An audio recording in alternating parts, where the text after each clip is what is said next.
because sometimes you might have work, like the day Monday you come morning, back from a con yeah. or the day after. So if I don't have work the day I come back from a con, I try to just like take that day to like rest and like stay in the house and not do anything. I try to build a buffer day as well, but sometimes you just don't have that luxury. Yeah. Because sometimes doing the con shortens how much availability you are to do the work. Mm-hmm. So then, because you've been gone for 4 or 5 days, either you went to the con for like 3 of those days, whoever you're working for might need you immediately at that time. Yeah, because like if the con starts on a Friday, we're flying out on a Thursday, probably Thursday morning, so you can't book us. Yeah. You can only book us Monday, Tuesday, Wednesday that week. Especially if you do a lot of cons. Like if you do like multiple cons, 8 in 1 month, then you're. Did you just say 8 in 1 month? No. I was gonna. That's literally impossible. So You do multiple cons, like multiple in a month. Yeah. Like even if you do more than 1, right? Like then that means for like maybe 2 or 3 weeks out of the month, you're only free from Monday to Tuesday. Yeah, I have. We're flying back on Monday, and then I have to fly out again on Friday to go to Vegas. So it's like cool. And Friday, even if it's an afternoon thing, I can't really necessarily do a morning session unless it's like ending at 11, so that I have time to get back home, get my suitcase, go to the airport. So it's like we have 3 days this week to work, and again, depending on deadlines and everything, that can be a thing. I also bring a little portable nebulizer with me to help rehydrate my vocal cords. That does help. That's a very good idea. Yeah. Something I should incorporate. Something you definitely do. Wow, you're so responsible. Yeah, it was great when we did San Antonio together. I just like literally, you would like kind of thrash your voice. Oh yeah, my voice is like, gone. Yeah. But then like you thrashed it in a session the day before the con started, and then like Saturday I'm just like, oh Zeno, Yeah. oh no. Hey guys, it's me. It's me. We're gonna talk about Junpei. Do the voice. I can't. I had an interesting conversation with the kid who plays young Luffy in the live-action One Piece. I met him at a con. He's very sweet, and he was asking me because he knew me as a bloodhound. What did you do as far as like the voice and stuff like that? I was like, well, I try not to do voice lines that are going to be too stressful for me, et cetera, et cetera. And he said, people ask him to do, young Luffy voice lines, and he's gotten a little older, so his voice has dropped. So he was just like, I don't know how to do this. He was super sweet. I met him and his dad, and I went, where was it? Chicago, and they were darlings. It was very sweet. So yeah. Hi, this is a question for both of you. Is there a character that you played that you relate to a lot, or a character you played that you don't relate to at all? And what's the experience like playing those characters? I think that the character I relate to a lot is actually turned out to be Junpei when I was playing Junpei. We had this like thing that persona sort of comes down at the right time when you need it. So playing it makes it kind of easier because you're like, oh, like I know what this kid's going through because I either went through or am currently going through the same thing. So it's easier to sort of tap into that sort of like emotional place that they're going through because you just kind of use your own life experience as the catalyst.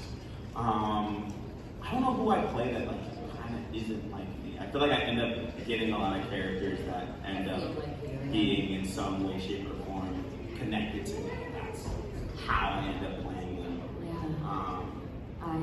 For me, I'd say Dorothea is the one who felt the most like me. There's something about her overall arc and her whole narrative and her deep self-loathing that was like, it feels real. I would say the character who's the least like me.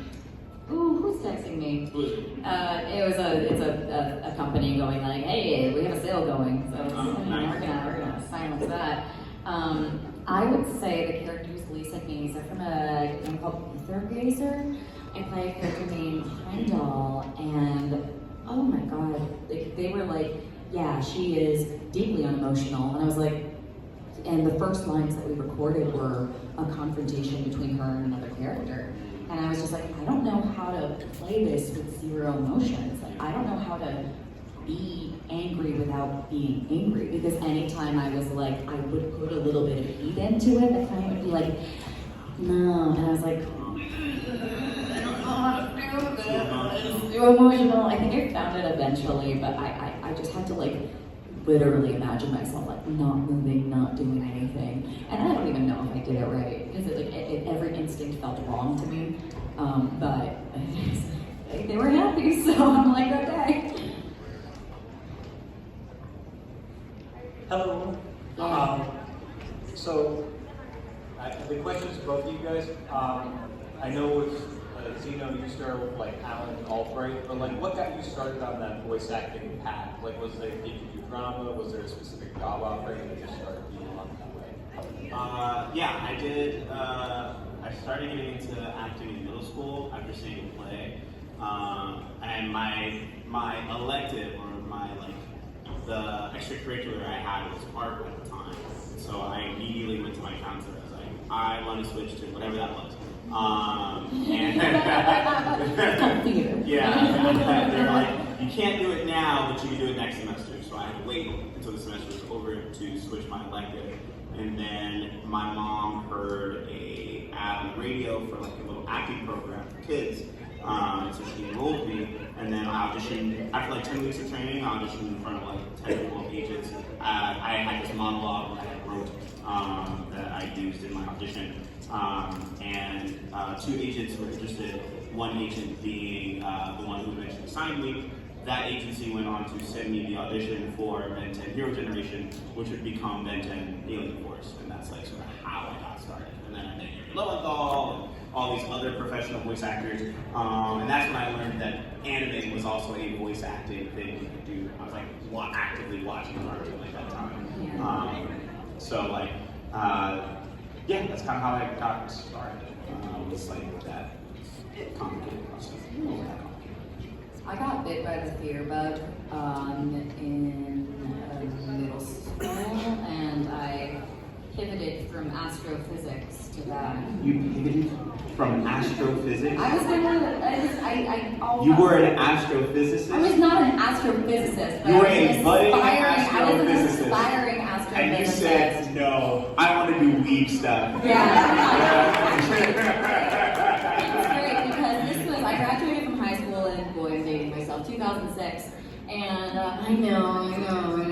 And that was back in the day when they were really starting to push. Is it snowing? Oh, no. Yeah. Unfortunately. Why is everybody upset? Because it's March. Because the answer is it's March. Darn it. Hazel. No, so I this was like 2006, and they were like, they really were doing a lot of like women in STEM pushes. Yeah. So, me, very good grades in science, super taken to all like, biology and chemistry and physics. And then I go, I want to do theater. I'm going to be an actor. I want to do graphic. And it ruins yet another bright mind. No, this was musical theater in particular. I wanted Musical to theater, even worse. And the number of people in my life who were like, you're so good in science, Allegra, you should go into science. I was like, but I want to be an actor. And I did take a cosmology class when I was in, not cosmetology, cosmology. In college. That was a lot of fun. So I often consider if I hadn't been a theater major, if I hadn't really settled on that, I really would have gone into astrophysics. And We did the persona thing. Did we pick you as the smartest one? Yeah, it was me and Susie. Okay. And what's so funny is that the video focused on how many languages Susie. And not the fact that you're an astrocosmological physicist? I didn't talk about Alejandro talking about my what's the word I'm looking for? Shoot, my spreadsheet of accounting things, because I really like spreadsheets and numbers. I customized it so that depending on the different values, it changes colors and things like that. I'm so delighted by Excel and Google Sheets and everything. And what? No, specifically I would have been an astrophysicist. Accounting is below me. No, I specifically would have been an actually, it's really interesting because when my 2023, and she knew someone who actually runs not the Griffith Observatory, but the other observatory in LA, the one that has like, you know, like some of the really big high-powered telescopes. Yeah. And so we got a personal tour from the guy who runs the facility. And I was just looking around and I was Like, like, oh, what are the specs on this? well, I don't have the telescope specs. I never got to that point. But it was the sort of thing where I was like, damn, I would have been here just like tracking numbers and like looking at like solar flares and like, you know, judging like just seeing variations of sunspots and going whether they're saying like, no, like I'm predicting a solar flare in this amount of time. I was like, that's kind of sick. You're like, I'm so glad that I ditched that to be anime mommy number 4. No, I consider it alternate universe Allegra. Yeah. Alternate universe Allegra is an astrophysicist, but then I wouldn't have met my boyfriend. Right, And that makes me sad. And I do like him. For those of you who know Fire Emblem, he's the voice of Ignots, and I love him very much. Christian Lamont. I'll say his name, Christian Lamont. Yeah, so I wouldn't have met him, and I probably wouldn't have Milo, and that's the biggest problem of all. Yeah, you said Not my sweet baby boy, Milo, my cat. I gave up astrophysics. I gave up astrophysics for Fire Emblem and a cat. I would actually, you know what, I would give up anything for, let me get the baby's picture, for this baby boy over here. I'm making jokes, but Yeah, it's just, I would do anything for my son. Oh yeah, here's another really good one. But it's hot. I know, it's disgusting. I never told him he Glad was it doesn't. cute. I'm glad it doesn't cut it out. Hi, just want to say thanks for Sick. But a question for both of you. So there's a lot of those anime you guys do for franchises that are like very familiar, like obviously Persona and stuff like that. And my question is, like, how familiar were you with these franchises before you got into voice acting?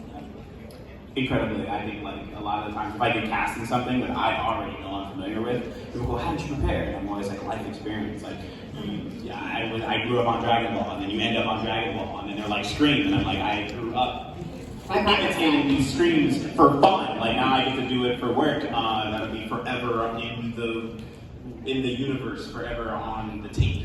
So like preparing for Persona is, as a fan of Persona, you already know like kind of how Persona is. School and then dungeon crawling and then you get to shout Persona at some point. And the shouting Persona part is pretty cool. It's one of the most satisfying parts of doing the game. I like said the word Persona a bunch before then, but then I got to the part of the battle script where it just says like, you know, you're seeing it, it's like scrolling by and you're just like, you notice, you see Persona coming up from the bottom and you're just like, it's almost there, it's almost there, it's almost there. There it is. There it is. Yeah. That's how I was like, before then, I could have been recording on any game, but then they make you say Persona. Oh, I'm really doing a Persona game. Like, that's the word.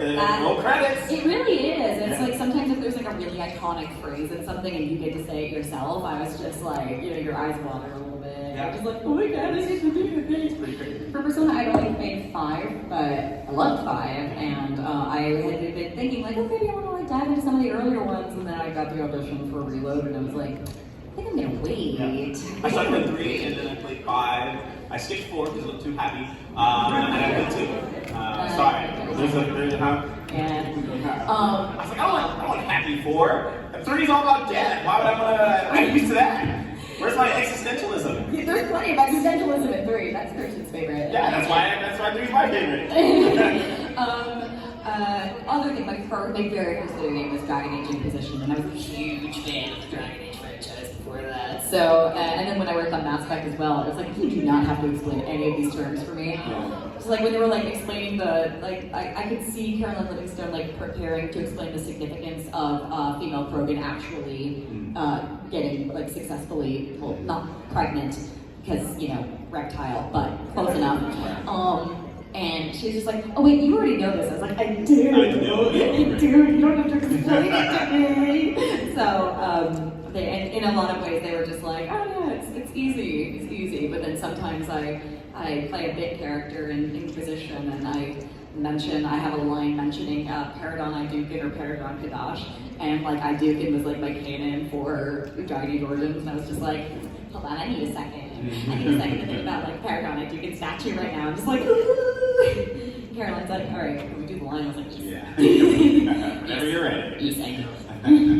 All right, so wow, that's like feedback. But anyways, so we have about enough time for 2 questions. Give or take. Yeah. I hate to be that guy to tell you guys like this is really We really do fast. yap. We yap a lot. But let's 2 picky lucky people. You've been pointing. Everybody's been pointing at you, so let's give you. Yay! So I'm a musical theater person. I love musical theater. Let's go. If you could be in any Broadway show of like any choice, what would you be? Spider-Man. Be real. Is that the only musical you know? Maybe. Michael Jackson experience. Michael Jackson is. Probably a Sondheim show. Is there a Shrek musical? Yes. I do that. Somebody. A SpongeBob musical. You were in that? That's so cool. Congratulations. Oh my god, that's such a funny thing to talk about right now because I'm just thinking of Ethan Slater and I'm just like, anyway. Very talented, but like, boy, the wicked, everything there. No, that was a messy set. I would probably pick a Sondheim. I've always wanted to do Into the Woods and I want to do Cinderella. But also like, God, what was her name in Little Night Music? Shoot. She's like, every day a little death, in the parlor, in the bed, in the curtains, in the silver, in the boxes, in the bread. I loved her, because she's so complicated. I was like, oh, I want to be her. So yeah. All right, and then for our last question, let's pick on someone who's not been called on. Okay, well, you're getting pointed out a lot again, so why don't you be the last one? I have my hand up for like 15 minutes. I was going to ask who you made in Marvel Rivals.